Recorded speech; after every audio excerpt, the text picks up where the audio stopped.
Hey everybody, and I'm for Spirit of Metal. I'm here with the guys from MANNVEIRA in Iceland. How are you guys today? Very good. Really good. Yeah. Good. Okay, so I'll just start asking about the festival. So how important is for an Icelandic band to play this festival? It is, I think, very. Yeah. Mostly like it's a good way to get yourself out there. Yeah, Because, it's good promotion. Yeah, definitely. And there aren't really that many opportunities for maybe the local bands to promote themselves elsewhere, especially when you're playing in Reykjavik. It's usually the same crowds, and the other bands are probably the only attendees. But here you have, more diverse and bigger crowds. So that Plus you definitely get helps. more press Yeah. and then somewhere else in Reykjavik. So and there are a lot of foreign people that come, especially here for the festival, and it's a good way to get yourself out there. Yeah, definitely. So for you guys, you're playing here. How are you promoting your material? Because are you doing any other concerts outside Iceland for now? I haven't seen your name out much out there in Europe or. We haven't been to Europe yet, but we're going on our first tour this October, and then we're playing some gigs in Scandinavia next year. But yeah, we are a relatively new band. Our first gig ever was last year at Eistnaflug, so we're still working on it, but it's it's going there soon enough. Yeah. Got nothing. Okay, so you do have 2 releases. I'm guessing is there like an EP? There short releases. Are you planning to release something like a full-length album? Yeah, we are. We're It's in still. progress. Yeah, it's still in the writing process, but the plan is to have it ready sometime next year. We're not really good with deadlines, so we just take our time and We're lazy bums. Yeah, we are. We're a really lazy band, but it's on its way sometime. Like we say in Iceland, we are a really ódýr hljómsveit. Yes. Okay. But okay, so for this full length, are you going to release it through any label? How is it going to be? We're definitely going to release it cassette version through Vanagandir, which is the Icelandic black metal band that has all of those projects, and still haven't decided with anyone yet.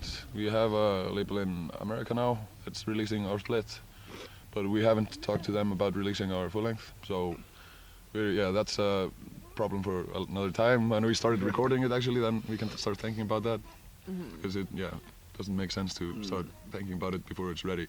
I think. Yeah, I'd rather have the material ready than start promoting. Yeah, exactly. So as a person that goes to festivals and I just saw you, how much can I get from the band from your live performances? Are they very important to you? How much of the band can I know just watching you live? I think a lot of our members have other projects, but I think we're sort of maybe selves a bit aside from those projects because it's a different thing, and we put a lot of effort into our live shows. Influenced from a lot of bands around the scene. Yeah.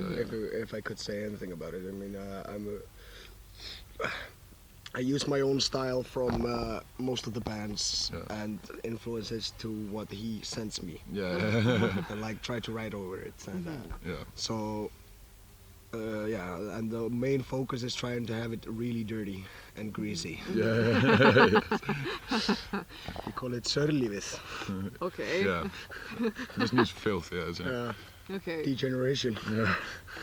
Good. Well, okay, so you are here, like you said, you're playing in Iceland and you have the scene here. Yeah. Do you get a lot of support from people here? How does it work? Yeah. Are people supportive, the people here, the fans from here? Yeah, we get They a are, lot yes. of support from friends and people we don't even know. Yeah. So it surprised us how many liked our bands. It's not. The local scene and the following really isn't that big in Iceland because Iceland just isn't very big, of course. But I think the black metal fans in Iceland are dedicated fans because we have our own thing going, which is you maybe don't get to experience much other material from other countries or something. So they're a good support. So plus it's really easy to get the svartidauði stamp on you. Yeah. As soon as you're an Icelandic and play black metal, you sound like Svartidauði, which is that happens a lot. Yeah. Okay. And so how does this, you have all the bands and all that, how does this one start? What was the the ignition for the band? It worked originally when we were in a death black metal band called Nation.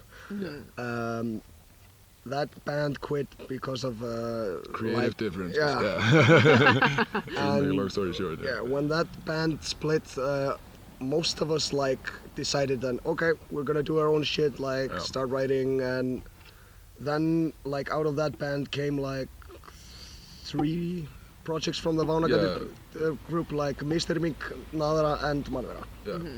So it was Mr. Mink was Dagur's solo project, MANNVEIRA was my solo project. And Nadra was me and Thomas. Yeah. So they were all at the idea stages when we were still in a presentation, but then when that band split up, we could actually focus on starting it. So plus we didn't have to put our that material into that band, which we kind of hated. yeah. Okay.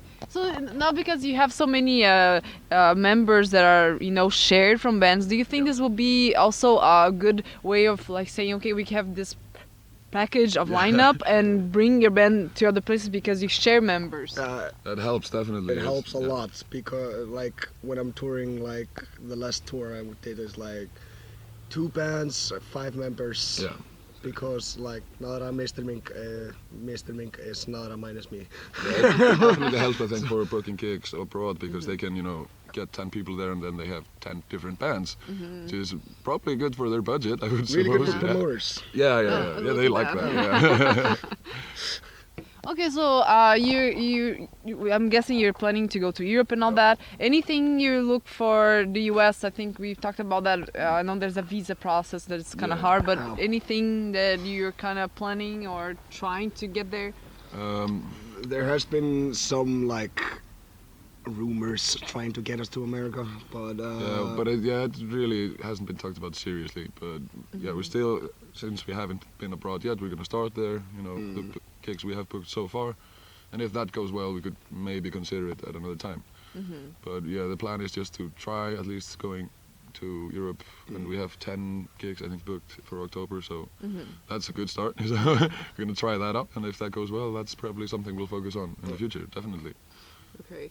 So going back to your band, so MANNVEIRA, can you talk about the name and the main concept on the lyrics on the band? Yeah, the name is a combination of 2 other words, so it basically means human virus, because the Icelandic word for human being is mannvera, and veira means virus, so just added 1 letter there. But yeah, the lyrics, the topics they kind of diverse by each song. Like, I don't have a general concept, but it's mostly figured about, you know, nihilism or depression or anxiety or whatever, just whatever fits, you know, the atmosphere and the feeling of the song. really like imagine when you're like seeing everything spinning, and well, then you like when you're sober and see a person that like, oh, that's nasty. Take a great influence from that. Disgust. Yeah, it's not beautiful, but yeah, we'll try. It's a good way to like being able to tolerate it. Yeah. So like you said, is a way to tolerate. Is that your music does that to you? Is that how you go through life? Is because you have music, you have your band, and you compose? Is that something that helps? It helps. Yeah. It's just a creative outlet for, you know, maybe some issues you're concerned about or something, you know, and just that's really what, you know, aggressive music is about. It's create a positive outlet for something negative, I would say. And that's a really big reason why many Icelandic bands don't like give out their lyrics. Yeah, They're we really haven't released personal, any of our lyrics. really, mostly personal, and it isn't really for everyone to understand. But they can. What I really like, I always liked when I listen to music that create my own ideas for it. So that's kind of what I want with to people to do. Like create your own idea. Don't fucking take everything from me. And then there's some specific part of the island or where you like to go to get inspired? Or? No, not really. I mean, just take long walks, look around me. And, just your surroundings at any given time, really. Just use that, and if it strikes you and you are in an environment that, you know, pushes you forward to create something, of course you do it. But I don't feel like I have to seek out a location to be creative. Like living in Iceland, you can actually chill in a dark alley without having the fear of being stabbed or raped. It's very stress-free. That's a good place to like get some inspiration. Yeah, but then now Iceland is booming, and it seems that not only for music, for many things. Do you think that that liberty of just walking around, because of maybe more people, more tourists, things are getting maybe more expensive, is that going to change something for you? I wouldn't say so. No. I mean, Iceland has been sketchy too. Yeah. I mean, yeah, people get violated or attacked, and like that's just basic Iceland. I mean, way back there was always fight between like towns, small towns, Yeah, and there yeah. was like huge hatred. Yeah, So they Iceland would is- like drive to another town just to pick fights. Oh. Yeah. And that was and Very aggressive neighbors. Yeah. it's- same about downtown Reykjavik. Oh, People really? were basically going downtown to get drunk and try to pick fights. Oh, Yeah. okay. It was like the cool thing to do back in the 90s or something. Very bored. Yeah. But no, that's never been really. I think an issue No, for us, that it calmed down really much. Yeah. Okay. I think it was when beer became illegal here. Yeah. Oh, really? May have Yeah, helped. because Or usually did, it was just a Lampi, Icelandic moonshine, homebrew, yeah. or like something strong. So Yeah. people got really fucked and started like looking for fights. But fights in the old days here, like you punch someone down, if he falls down, he won. He lost. Yeah. That's basic. Now today, people like kick someone lying down. They're like, "Ugh." Fuck.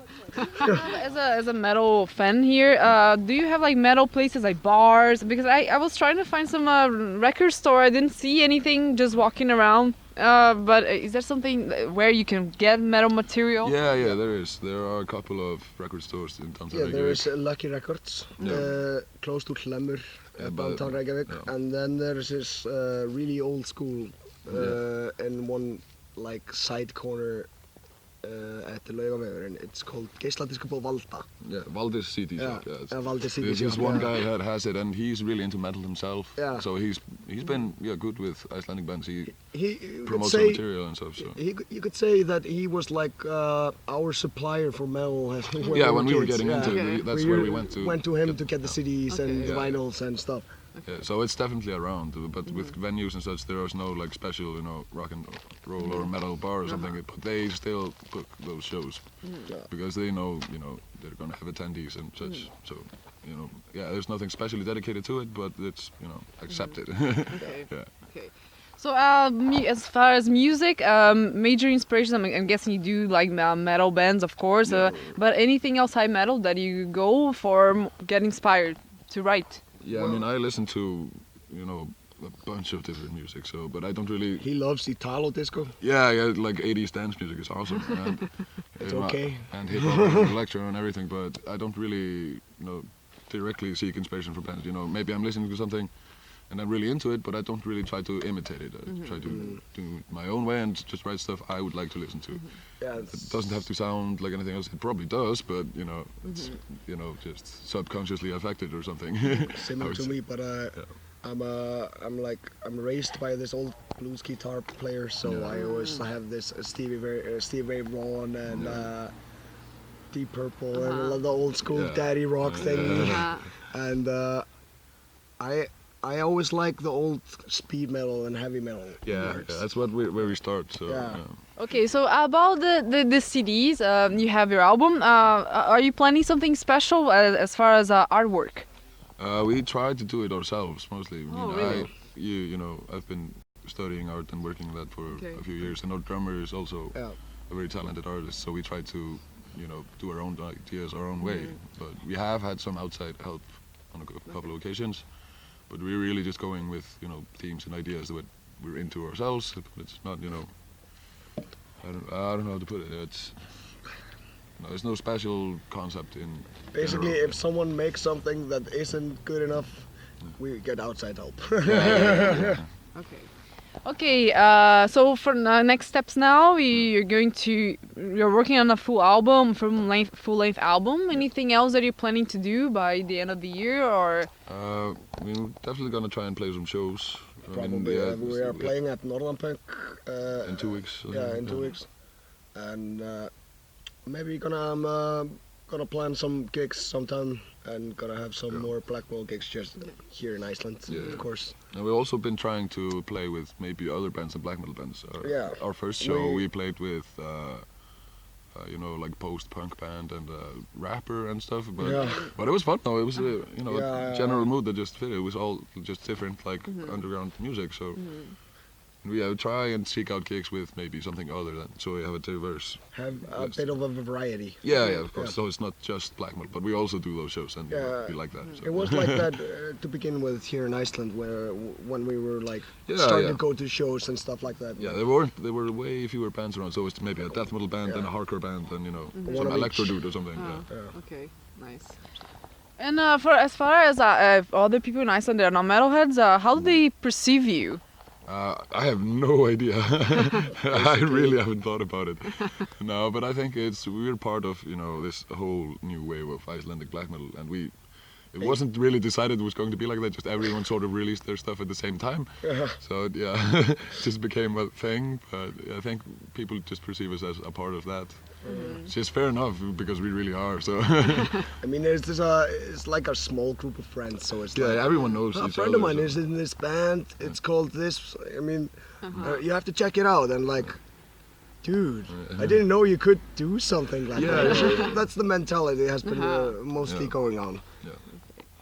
Okay, so last question now. If you have any messages for the Spear of Metal viewers. You got me off- Dylan or Smilan? I don't. You caught me off guard there. No, but I don't know. Yes, yeah, Thailand and Smiland is good. Yeah, we'll just use that one. Okay. Okay. Well, thank you so much. Yeah, thank you too. Thank you.